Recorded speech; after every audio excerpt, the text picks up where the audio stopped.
Welcome to the deep dive. Today, we're really immersing ourselves in a core challenge, I think, for any leader, any organization. How do we actually know when someone is mature, when they're ready for responsibility? Yeah, it's a huge issue. For too long, those critical decisions, who gets the keys, they've often been based on pretty shaky ground. Right. Impressions, maybe? Exactly. It's that constant risk, isn't it? Prioritizing appearance over the actual underlying reality. Our source material today is, well, it's quite blunt. It says many organizations just rely on impressions, charisma, or raw attendance numbers. Mistaking activity for real capacity. Precisely.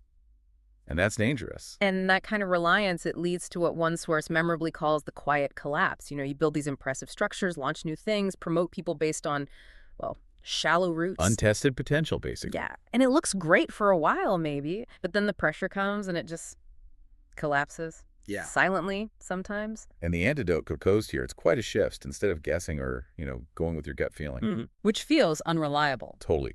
We need to move toward reproducible, field-tested indicators.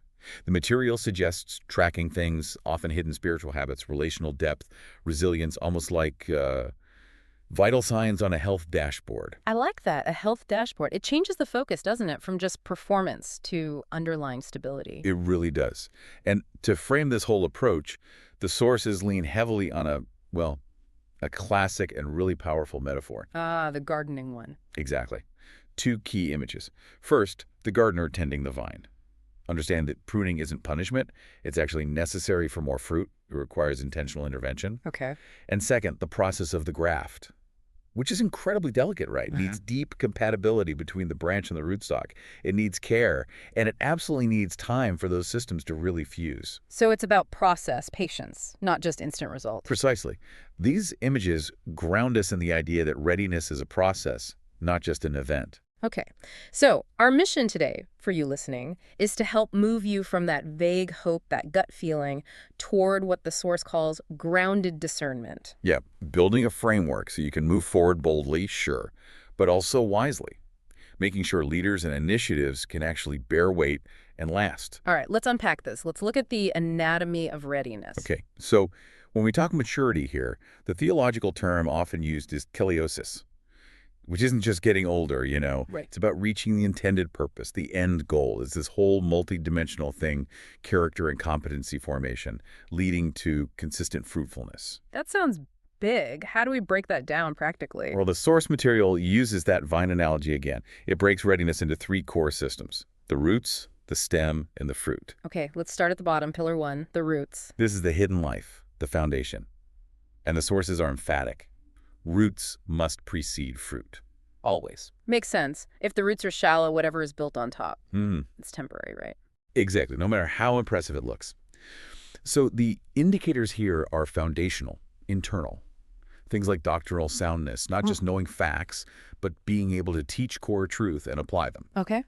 Then, spiritual rhythms, consistent habits like prayer, engaging with scripture, discernment, and crucially, teachability. Ah, being able to take correction. Yes. The capacity to receive feedback, actually internalize it, change course, that's a huge marker of humility and maturity. And this is where it gets really practical, moving beyond just ideas. The sources demand specifics, don't they? They really do. It's not just about tracking, say, how often someone reads scripture. That's easy to game, right? Sure, check the box. Exactly. Instead, the focus shifts to tracking obedience incidents. Obedience incidents, explain that. It means specific documented examples where a person takes what they believe from scripture, from prayer, and intentionally applies it in a real-life situation, consistently over time. Okay, so it's connecting belief to actual behavior. Right. It stops being performative. Yeah. If I know I just need to say I read, I'll say it. But if I need to show, say, 3 examples this month of how that reading led me to reconcile with someone or do something costly. That's much harder to fake. Much harder. It ties the inner life directly to tangible actions. Proof of the roots actually drawing nourishment and impacting the person. Okay, so deep roots are essential. Then we move up to pillar 2, the stem. Right. If the roots are the hitty foundation, the stem is about structural integrity. It's the bridge transmitting life from the roots upwards and, critically, bearing the weight of responsibility. This is where the inner life meets the public square, so to speak. Exactly, where inner formation meets public practice. So the STEM indicators measure that structural integrity, that relational capacity. We're looking for character stability, integrity, self-control, especially under pressure. When things get tough. That's the test, isn't it? Also, relational fruitfulness. Can they build trust, initiate reconciliation, maintain healthy long-term relationships?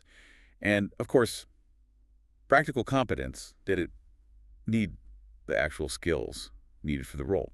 Organizational, pastoral, whatever it might be. And the sources highlight one specific marker for the STEM again and again, right? They do. Conflict navigation. This seems to be a decisive test of maturity. Why is that so critical? Because you can have incredibly deep roots, seem very spiritual, very knowledgeable.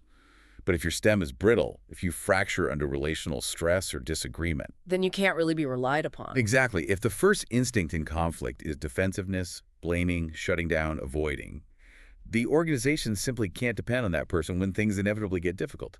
That failure point really defines the STEM's health. Okay, roots providing the foundation, STEM providing the structure and relational ability, which leads to pillar 3, the fruit.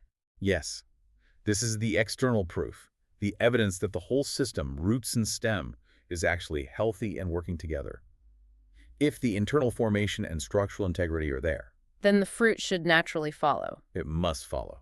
Reproducible impact. So the indicators for fruit are outward, often more measurable. Things like relational reproduction. Is there clear evidence of people they've personally mentored or discipled, sometimes called spiritual children? Can you see them investing in others? And then missional fruit. Okay, like actual results related to the mission. Right. Measurable outcomes, maybe conversions, maybe sustained growth, maybe successful, reproducible initiatives they've launched and maintained. And the sources emphasize a specific aspect of this fruitfulness. Yes, the idea of a clear, traceable lineage. Real maturity isn't just about being busy or even successful yourself. It's proven by your capacity to produce other reliable leaders. Like passing the baton. Exactly that Pauline model from 2 Timothy 2.2, entrusting truth to reliable people who can then teach others also. If a leader, however gifted, can't seem to successfully develop and empower the next generation, Then their system isn't fully mature yet, even if they look effective. that's the argument. The fruit has to be reproducible. Okay, so we have the anatomy, roots, stem, fruit. A really helpful framework, but the big challenge now is, how do we actually measure this? How do we move from, yeah, I think they're ready, to something more objective? Right, that's where we get into the tools. And the main one discussed is the 9-domain maturity rubric. A rubric, okay. And the author stressed this isn't meant to be some grim exam. It's a conversation tool, but it's designed to replace those fuzzy impressions with more concrete metrics across key areas, testing, really, the roots and the stem. And what kind of domains are we talking about? You mentioned some key ones. Yeah, things like emotional intelligence, endurance under trial, accountability, these get highlighted. Why those specifically? Why are they seen as so foundational? Well, think about it. They measure the resilience of that stem, especially under pressure. Emotional intelligence, self-awareness, how they handle relational dynamics, especially when tired or stressed. Crucial. Endurance under trial, does their commitment, their character, hold up when things get difficult? Sure. Does it reveal the depth of the roots? And accountability, are they genuinely willing to submit their work, their decisions, to scrutiny? That's about humility, teachability again. That makes sense. They test the underlying structure. And the Yes. scoring is practical. Very. It's a simple 0 to 4 scale. 0 is not present, 4 is exemplary. And then the rubric sets clear thresholds for advancement. For example, to be considered ready for, say, a ministry apprenticeship. Okay, an entry-level supervised role. Right. You need an average score of 2.0 or higher across the domains. But that's not enough for independent leadership. No. To move to an independent high-trust role, the bar jumps. You need an average of 3.0 or higher, and this is critical. No single domain can score below a 2. Wow, okay. So no major weaknesses allowed for independent leadership. That seems demanding. How do you use that without creating a culture of fear, just judging people by numbers? That's a really important question. The sources emphasize that the 2.0 to 3.0 gap is significant. It's the difference between being teachable and compliant, like an apprentice, and being structurally stable and independently responsible, like a leader. Yeah. The way to mitigate fear is to use the rubric primarily as a diagnostic tool for development, not just a pass-fail judgment. The goal isn't just to score people, but to identify the weakest areas. Say someone scores 1.5 on conflict navigation. Right. Then the focus of their apprenticeship, maybe for the next year, becomes specifically strengthening that domain with targeted coaching and experiences. It guides development. Got it. So it's about growth, not just gatekeeping.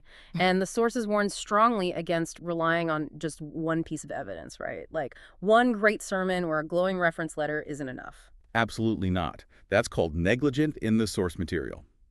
Decisions, especially high-stakes leadership ones, must use triangulation, combining evidence from at least 3 different streams over a sustained period. Okay, what are those streams? First is observation.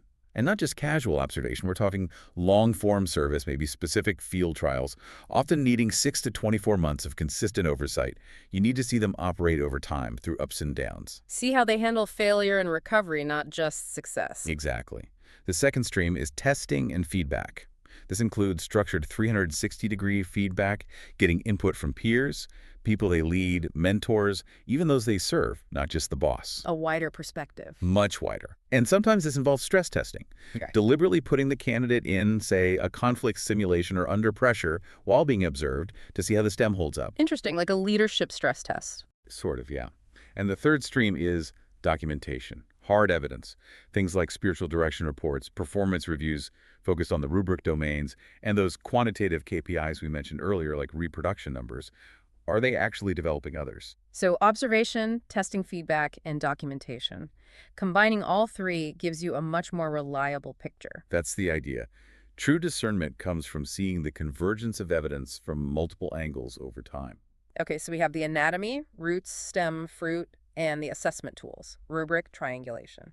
Now, how does this actually play out? What's the gardener's plan for development? The sources outline a pretty clear staged discipleship to leadership pathway. And the key thing is, movement through the stages is based on demonstrated readiness hitting those rubric scores, showing the evidence, not just putting in time. Decision-based, not time-based. Oh, yeah. Okay, what are the stages? It starts logically with soil preparation. Basic orientation, foundational teaching, getting everyone on the same page. Then comes rooting. This is the apprenticeship stage. Supervised roles, usually 3 to 12 months. This is where they're learning, being assessed, likely scoring below that 3.0 threshold in some areas. Okay, building those foundations. What's next? Cambium alignment. That's a great image, like the growth layer in a tree. This is the trial leadership phase. They get more responsibility, make more independent decisions, but still with heavy mentor oversight and a safety net. This might last 6 to 18 months. Testing their wings, but with support. Exactly. And only after successfully navigating that trial period comes grafting. This is the commissioning, giving them the formal role. And this is often missed, it should be conditional commissioning. Conditional. Tell me more about that. And it leads to the final crucial step, aftercare. The sources insist that commissioning, while it should be public and celebratory, needs to be explicitly conditional. It should come with a clear covenant outlining expectations and support and a scheduled aftercare plan. Why is that conditionality and aftercare so vital? Isn't commissioning the end point? Not at all. Commissioning doesn't mean they're finished or perfect. It means they're ready to bear significant weight. Aftercare prevents burnout, protects their long-term health, and ensures accountability continues. So it provides ongoing support and check-ins. Yes, a designated safe place for them to process challenges, admit failures, and receive guidance outside their day-to-day reporting structure.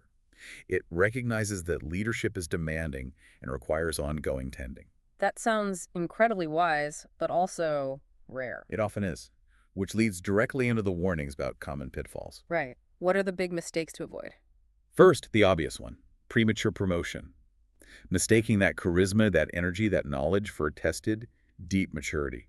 Rushing the process. Putting someone in charge before the roots and stem are truly ready. Exactly. Second is checklist legalism.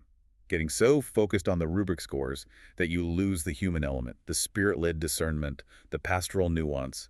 The tool becomes the master, not the servant. Using the metrics rigidly instead of relationally. Right. And the third danger, maybe the most systemic, is ignoring system health. What do you mean by that? You can have a wonderfully healthy branch, a well-prepared leader, but if you try to graft them onto toxic rootstock. Well, meaning the team or organization they're joining is unhealthy. Precisely. If the receiving environment, the team culture, the existing leadership, the organizational habits is riddled with unresolved conflict, lack of trust, or poor practices, even the best new leader will struggle immensely, maybe even fail.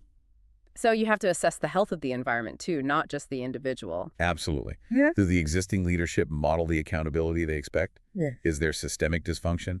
If the institutional rootstock is unhealthy, the new leader's energy gets drained just fighting the system instead of bearing fruit within it. That adds another layer of complexity. It does. It requires institutional self-awareness. To make this really concrete, let's quickly revisit that vignette from the sources, the story of Maria, the eager volunteer. Ah, yes, Maria. Brilliant, energetic, full of knowledge, incredibly driven. Leadership was stretched thin, saw her potential, and boom, quickly promoted her to be the outreach coordinator. It looked like a great move on the surface. Seemed perfect. She probably scored high on doctrinal soundness, maybe even showed potential for missional fruit. Mhm. But her STEM scores, particularly conflict navigation, completely untested. And what happened? 6 months in, volunteer turnover in her area spiked dramatically. A key community partnership collapsed because of relational friction she created. Why? What went wrong? It was classic premature promotion. She hadn't gone through that necessary apprenticeship, that cambium alignment phase, where she could have learned and practiced conflict navigation with coaching. She moved from individual tasks to managing relationships under pressure. And she wasn't ready for the relational demands. Right.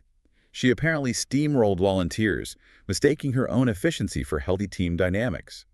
A proper gardener's approach would have kept her in that rooting or alignment stage longer, focusing on developing humility and relational skills before giving her that level of independent responsibility. That really illustrates the human cost of getting this wrong. It really does. And it underscores the core lesson here. Measured, patient growth isn't about being bureaucratic or legalistic. It's fundamentally about good stewardship. Stewardship of people. Yes, protecting individuals from being set up to fail, protecting the community's integrity and its public witness, and ultimately cultivating leaders who can bear fruit that actually lasts. Durable fruit. So wrapping this up, the actionable charge for you listening seems really direct. It is. Adopt a clear, multi-domain rubric. Don't guess. Require meaningful apprenticeships and field trials. Don't rush. Commission conditionally, with a clear covenant for support and accountability. And invest seriously in that aftercare. Don't just launch them and forget them. That's the rhythm. That's the necessary patience of the gardener. And that leaves us with the final provocative thought to chew on, focusing on that long-term view. Yeah. The gardener's way is patient. It prioritizes sustainability over sheer speed. So the question for you to wrestle with is this. What measure of sustainability might you be ignoring right now in your own context for the sake of faster results or accelerated growth? What systems, what checks, what patient development might be missing? Exactly.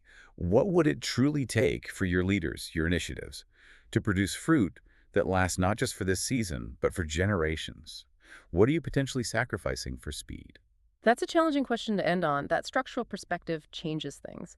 We really hope this deep dive into measuring maturity has given you some tools, some framework to apply that boldness with wisdom. Thanks for joining us.